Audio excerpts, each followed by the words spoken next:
سلام حبايبي، ان شاء الله تكونوا بخير وفي احسن الاحوال يا ربي. اليوم ان شاء الله غنشارك معكم كيكه ديال البنان، كيكه سهله وبسيطه وصحيه ومنكهه بالقرفه، كتجي رائعه جدا. الصراحه كتجي غزاله.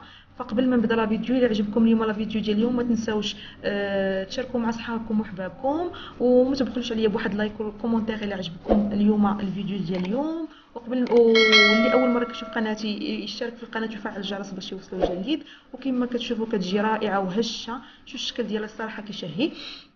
ف المقادير اللي غنحتاجو لهاد الكيكه هي كالتالي: كنحتاجو 3 ديال البيضات بحراره ديال المطبخ نكونوا مطلعينهم قبل. عندي 150 غرام ديال السكر البني، غنستعملوا السكر البني حتى مستعملين البنان، او اللي عندكم السكر العادي غتستعملوا نص الكميه. عندي هنايا 100 غرام 100 ملي عفوا 100 ملي ديال الزيت والزبده، يعني 50 ملي ديال الزيت و50 ملي ديال الزبده دايبه. عندي 300 غرام ديال الدقيق، عندي معلقه صغيره ديال الفانيلا، راس معلقه ديال القرفه، رشيشه ديال الملح، وعندي 3 ديال البنانات يكونوا طايبين، وعندي بيكربونات الصوديوم معلقه كبيره. اللي متوفرينش عنده يدير خماره ديال الحلوه ومعلقه صغيره ديال بيكربونات الصوديوم. اول حاجه غنبداو بها هي البيض. غادي نطربوا البيض ديالنا مع السكر البني ومع رشيشه ديال الملح ومع الفانيلا. وكما قلت لكم اللي ما متوفرش عنده السكر البني غيستعمل السكر الابيض، غير هو الثاني اللي غنستعملو غديروا النص ديال الكميه. غنزيد هنايا واحد معلقه صغيره ديال الفانيلا السائله او ساشيه ديال سكر فاني ديال اللي عندكم، رشيشه ديال الملح.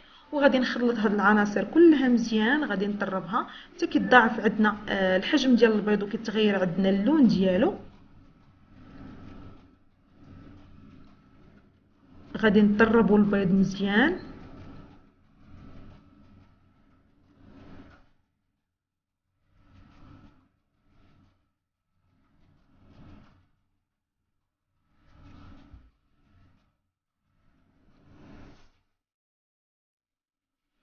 صافي من بعد ما كما كتشوفوا ضاعف عندنا الحجم ديال البيض وتغير اللون ديالو. في هذه المرحله غادي نضيفوا الزبده والزيت،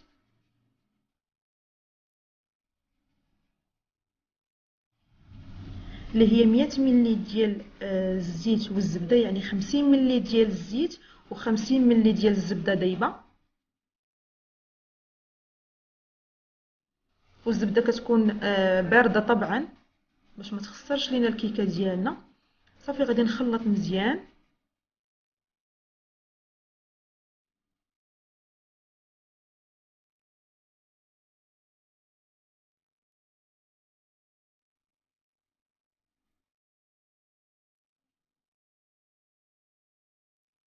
غادي نخلطوا الكيكه ديالنا مزيان. صافي وغنخليوها على جنب، وغناخذوا البنانات ديالنا، هما تقريبا 3 ديال البنانات كبار يكونوا طيبين كما قلت لكم. غادي نحاول نهرسهم، ماشي نهرسهم عفوا، نمعسهم بالفرشيطه مزيان.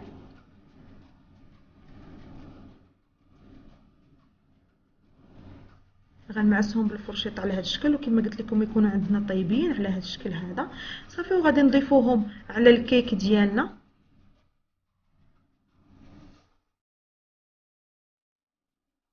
غنضيفوهم على الكيك ديالنا وغادي نخلطو مزيان حتى كيندمج لينا البنان مع الكيك ديالنا. عاد غادي نضيفو النواشف، وغنزيدو تقريبا واحد راس معلقه ديال القرفه، غنضيفوها للخليط ديالنا. عرفتي الصراحه كتجي رائعه، انت كتخلطي فيهم مع ريحه البنان وريحه القرفه، صراحه الريحه غزاله ديالها. فاذا جربتوها ما غاديش تندموا عليها، كتجي لذيذه بزاف. كما قلت لكم غادي نخلط هاد العناصر كلها مزيان. صافي ودابا غادي نضيفوا النواشف اللي هي عباره على 300 غرام ديال الدقيق. غادي نضيفها على جوج ديال الدفعات، وغنضيفوا معلقه كبيره ديال بيكربونات الصوديوم.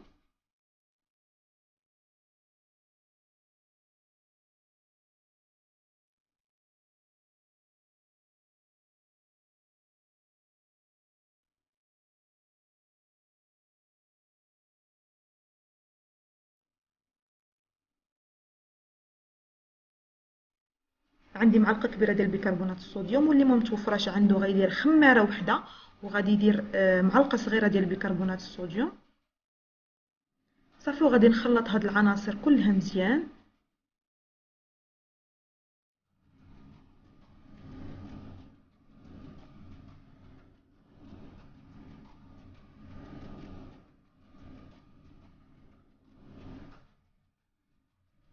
غنخلط هاد العناصر كلها مزيان حتى كيندمج عندنا الخليط ديالنا، وكنتحصلوا هنا على واحد الخليط القوام ديالو كيكون شويه ثقيل. صافي انا غنحيد الطراب في هذه المرحله هذه، غنستعمل غير السباتول حيت في هذه المرحله دي ما خصناش نطربوا بزاف.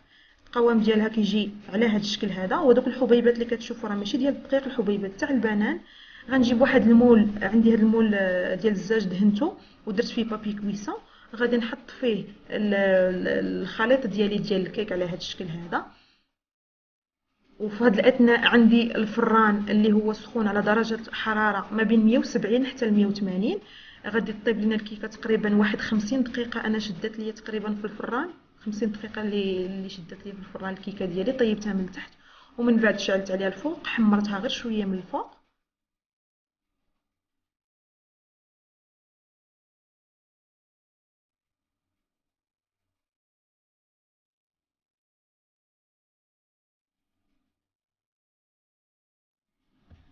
غادي نحاول نقاد السطح ديال الكيك ديالي على هذا الشكل باش يجي عندنا واحد السطح مستوي، ما تجيش بلاصه طالعه وبلاصه هابطه، على هذا الشكل بالسباتول.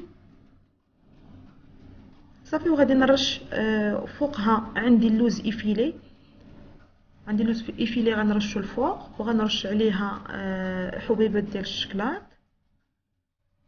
كيبقى اختياري، ممكن تحطوا اللوز، تحطوا الشكلاط، ما تحطوا حتى حاجه تخليوها عاديه. مهم هاد المرحله هذه كتبقى اختياريه. انا غنضيف عليها هاد اللوز ايفيلي عندي محمر،